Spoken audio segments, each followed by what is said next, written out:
मेरा हित सबका हित। मैं बात कर रहा हूं updated return of income which was introduced recently in finance act 2022 by adding a new section 139 subsection 8A to the income tax act 1961। बोले तो अब आप 3 साल का ITR भी भर सकते हो। साथ ही अगर आपने पिछले 2 सालों का पहले भी फाइल कर चुके हैं तो उसको आप करेक्शन भी कर सकते हो, लेकिन करेक्शन उतना ही जितना डिपार्टमेंट के हित में हो। तो इस परोपकारी अमेंडमेंट को प्रैक्टिकली फिजिबल बनाने के लिए 29 अप्रैल 2022 को income tax department, to be precise CBDT ने रूल 12AC नोटिफाई किया है बाय नोटिफिकेशन नंबर 48/2022 और फॉर्म ITRU लॉन्च किया है। लीगल लैंग्वेज में कहा जाए तो फॉर्म ITRU नोटिफाई किया है। इस नोटिफिकेशन में CBDT ने डिटेल में डिस्क्राइब करते हुए बताया है कि ITRU में कौन कौन सी डिटेल भरनी है।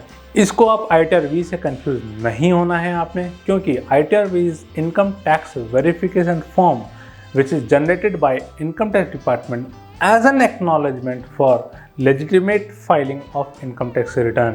इस बात को बिल्कुल ध्यान रखेंगे। ITR-V and ITR-U are completely different things। Till date, we as the professionals and taxpayers have been filing ITR by selecting ITR forms 1, 2, 3, 4, 5, 6 or 7, whichever is applicable to you, and filing were made under section 139(1), 104, 109(5) being an original, belated or revised return respectively।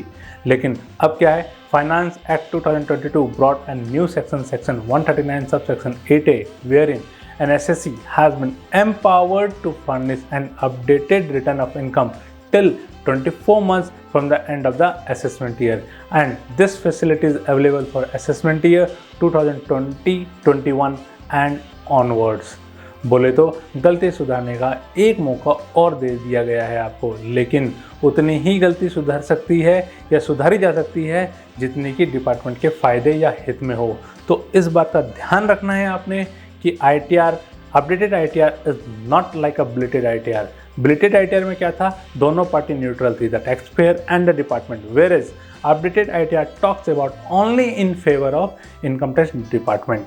Coming back to notification, कौन कौन सी detail आपसे मांगी जाएगी ITRU में and किन बातों को आपको स्पेशल ध्यान देना है। सबसे पहला, जिसको भी अपडेटेड इनकम टैक्स रिटर्न भरना है उसको ITRU भरना होगा। सिंपली बताऊं तो ITR 1, 2, 3, 4, 5, 6 और 7 जो भी है वो ITRU का सब पार्ट की तरह फाइल किया जाएगा।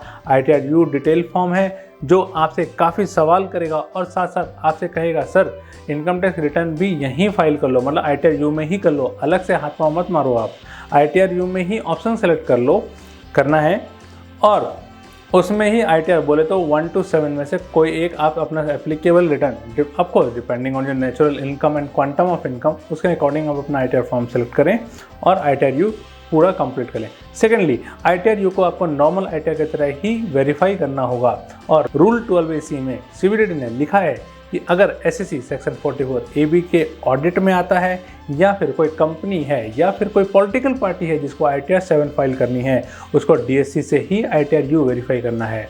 और फॉर एनी अदर पर्सन आप चूज कर सकते हो इधर DSC और EVC, that's up to the SSC।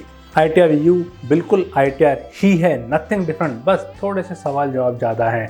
वैसे तो सवाल कम होने चाहिए थे, रीज़न बिंग ये डिपार्टमेंट के हित में है, लेकिन फर्जीवाड़ा ना हो, फर्जीवाड़ा रोकने के लिए डिपार्टमेंट ने इसमें as much as possible information SSC से ही कलेक्ट करने की कोशिश करी है ताकि इसमें फॉर्जरी कम से कम हो। ITRU के कुछ क्वेश्चंस जो आपको खास ध्यान देना चाहिए वो एक बार डिस्कस कर लेते हैं हम एक बारी। जैसे कि जिस असेसमेंट ईयर का आप अपडेटेड ITR फाइल करना चाह रहे हैं, क्या आपने उसका रिटर्न पहले भी भरा है कभी? अगर भरा है तो उसकी डिटेल भी आप दे दीजिए, मतलब उसका acknowledgement number, date of filing, section किसके अंदर आपने उसको फाइल किया था।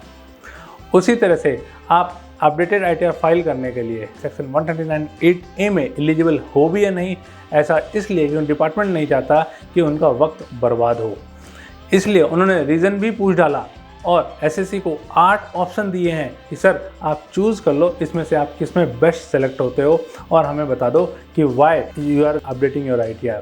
तो as a professional you also need to be assured before selecting a correct option.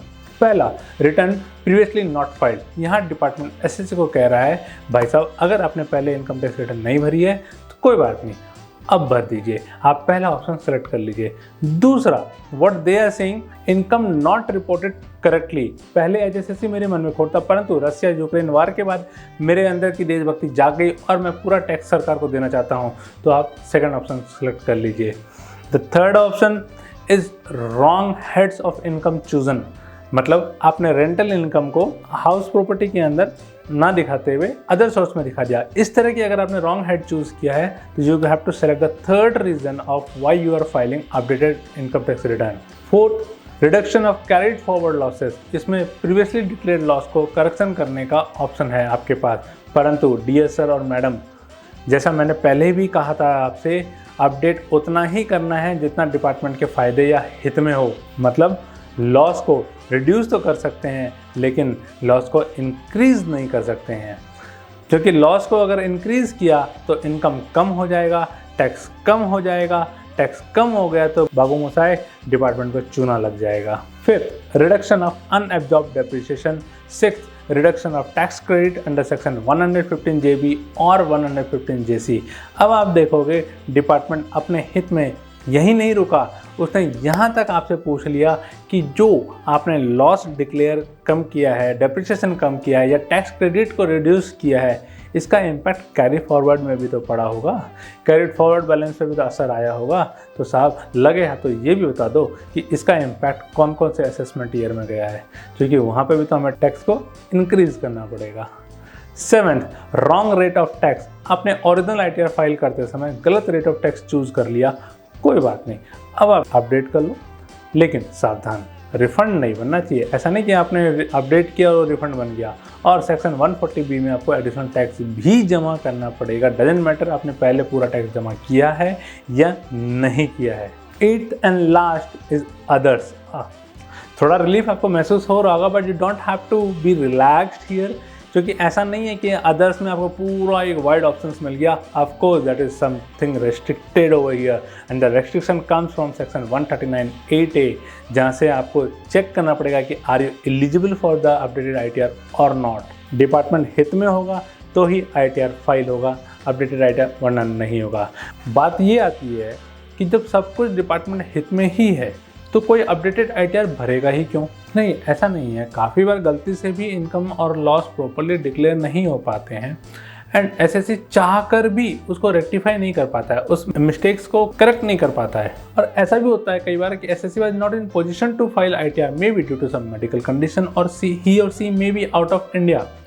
या फिर ऐसा भी तो हो सकता है कि एसएससी को बहुत स्ट्रांग फीलिंग आने लगी है। स्ट्रांग फीलिंग आने का मतलब आप समझ चुके हो कि मेरे घर पे इनकम टैक्स की रेट पड़ सकती है, मैं इनकम टैक्स के चपेट में आने वाला हूँ, so it's better to accept the tax evasion and avoid penalty proceedings and let's go for the updated ITR option.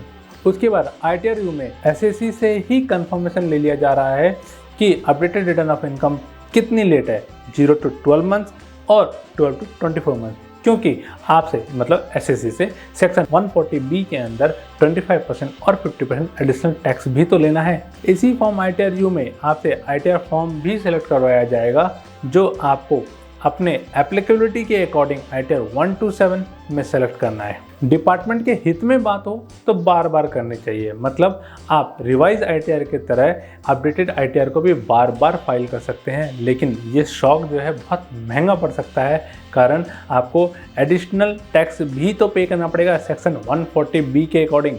इसके अलावा जो भी इंफॉर्मेशन ITR में मांगी गई है वो सारे नॉर्मल ITR की तरह ही हैं, जैसे कि आपका टैक्स पेमेंट की डिटेल्स, TDS की डिटेल्स, आपका पैन कार्ड, आधार कार्ड, आपका एड्रेस, बैंक डिटेल्स, वो सब नॉर्मल ITR की तरह है। आपने updated return of income file करने का पहला section 139(8)A, section 140B, rule 12AC जरूर समझना है। रूल 12AC जिसमें ITR को फाइल करने का मैंने समझाया गया है नोटिफिकेशन 48/2022 की तरह, वो अभी हमने पूरा डिटेल समझ लिया। बाकी आप कहोगे तो section 139(8)A and section 140B के ऊपर भी एक प्रॉपर वीडियो बना दिया जाएगा। और अभी ITR का यूटिलिटी आना बाकी है, तो उसके अंदर भी थोड़े चेंजेस एक्सपेक्टेड हैं, क्योंकि वहाँ पे एक्चुअल निकल के आएगा कि किस तरह से उस फॉर्म्स को भरना है। अभी जो हमने डिस्कस किया वो तो उन्होंने क्या क्या डिमांड कर रहे हैं उसके बारे में बताया है। तो सेक्शन 139(8)(a कहता है who is eligible and till when he is eligible. वहीं सेक्शन 140(b) कहता है कि हु हैज़ टू पे हाउ मच पेनल्टी, मतलब 0 to 12 मंथ्स है तो 25%, 12 to 24 मंथ्स है तो 50%। आप कहोगे तो इसके ऊपर भी एक वीडियो बना लेंगे और डिटेल डिस्कशन कर लेंगे। टिल देन, थैंक यू, धन्यवाद एंड बाय बाय।